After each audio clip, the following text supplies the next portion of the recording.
The narrator felt his boss, Dicky Ramasferdo, was intentionally tormenting him. His suspicions were confirmed one morning when he arrived at work to find his chair was gone. With no explanation, just a cold, vacant spot where it once stood.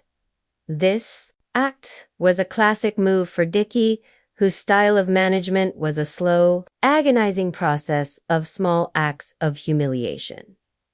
The narrator describes the suffocating office environment, filled with the hum of fluorescent lights and the smell of stale coffee, all while his back ached from his long commute in an old car with a smelly heater. A memo from Dicky to the entire office about cutting the fat before bonus season, with a narrator's name at the top, proved that Dicky's actions were deliberate and not a misunderstanding. Dicky seemed to resent the narrator's competence, which made him look bad at his job. Dicky, a man of empty buzzwords and superficiality, openly mocked the narrator for taking night classes, humming pomp and circumstance and telling him his education wouldn't save him during restructuring. The narrator knew the threat was real, but he also realized that his new knowledge would ultimately be Dicky's undoing. In the meantime, the narrator continued to endure, juggling his job and his studies, often sleeping in his car and surviving on desperation and his own resilience. The shift in the narrator's situation came when he overheard an executive, Sarah Delgado, discussing a new, aggressive logistics startup called North. He knew they were a formidable competitor, and his research revealed that they were developing a new procurement infrastructure, the narrator's area of expertise. He also discovered that Northbridge's board had been using 3 of his own white papers from grad school, with one of their junior partners having downloaded his thesis multiple times. This wasn't a coincidence. It was the key to his revenge. That night, he composed a professional email to Northbridge, attaching his resume and linking his thesis, but he ended it with a bold promise. He could help them replace Dicky's entire department for half the cost and with triple the efficiency. Within 3 days, he was meeting with the CTO, and 2 weeks later, he received a job offer. He didn't accept it immediately, wanting to wait until his graduation day to deliver the final blow.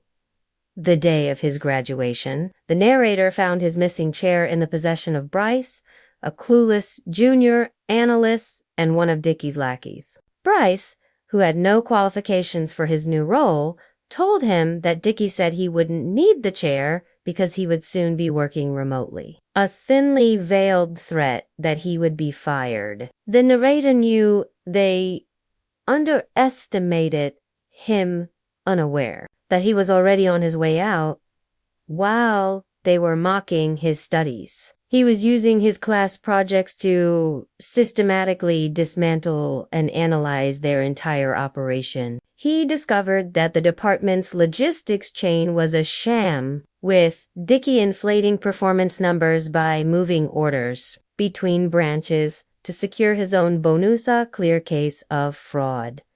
The narrator's strategy shifted from defense to offense. He began to intentionally leave documents where Bryce could find them and held meetings he knew Bryce would overhear, all while pretending to be overwhelmed and considering dropping out. He printed all the incriminating evidence he had collected and then bought a tailored suit for his graduation ceremony, where he knew Dicky would be in attendance. During the ceremony, the narrator walked up to Dicky, who was smiling and clapping, and handed him a business card for Northbridge Supply Chain Solutions. Dicky's smile vanished as he realized the truth. The narrator's education hadn't saved him, but it had empowered him to replace his boss. As he left, he could hear Bryce whispering in disbelief. The narrator explained that Bryce's career was over because it was tied to Dickie's now shattered credibility. Dickie's frantic calls and a text message that read "Let's talk" were met with silence. The narrator knew this wasn't a hostile act. It was a surgical strike planned for a specific reason, to coincide with the upcoming Q2 review, where the board and investors would be present. He wasn't there just to sabotage. He was there to make a proposal. Northbridge wasn't looking to win against Dickie's firm. They wanted to buy it with the truth. The narrator met with his new legal team, presenting them with a meticulously organized folder of every falsified number and fraudulent document. He also enlisted the help of a former senior ops manager who Dickie had fired and who now harbored a deep-seated hatred for him. She agreed to consult for Northbridge, but in reality, she would be leaking information to them while the narrator remained quiet.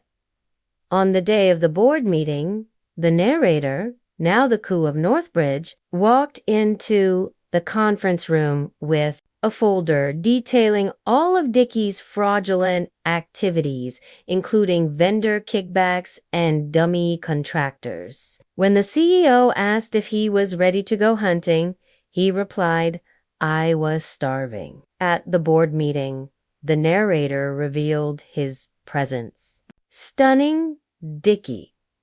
He presented the folder, showing how Dickie's entire operation was a house of cards. Dickie, in a moment of panic, lied and called it a smear campaign. The narrator then revealed even more evidence, including the fact that the fraudulent spreadsheets were edited from Dickie's personal laptop and a signed statement from his college roommate who owned the shell company used for the fraud. Dickie's phone then buzzed with multiple missed calls from his wife, Sandra, whom the narrator had tipped off about his affair with a branding specialist. The chairman stood and fired Dickie on the spot. Dickie sagged in his seat, defeated, and the narrator was given a chance to propose his plan. He laid out a new strategy for the company, promising to fix its problems and even bring back Idra. The board, impressed by his competence, gave him full autonomy.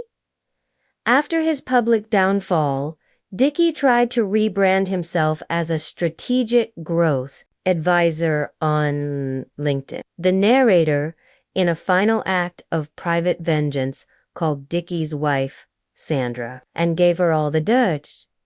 Sandra filed for divorce and a restraining order, detailing all his lies from the financial fraud to the affair. His LinkedIn profile was hacked and replaced with a humiliating photo and a sarcastic caption, and the story went viral online. Bryce, Dickie's lackey, was also fired and even tried to apply to Northbridge, only to be rejected with a custom message. The narrator's team, made up of people Dickie had previously overlooked, began to build a new system based on integrity and efficiency. He felt a sense of pride, but he also knew that people like Dickie don't just disappear.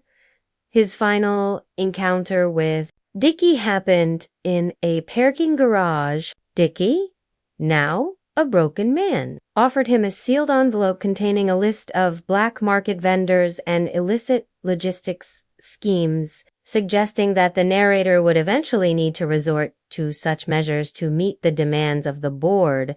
The narrator didn't touch it. He left the envelope on the ground, confident that he wouldn't need to rebuild on Dickie's corrupted foundation. The narrator and his team successfully completed their first full audit cycle with 0 discrepancies, proving that their new approach was a success. He sleeps well at night, knowing that the envelope and everything it represents are exactly where they belong, under the tires in forgotten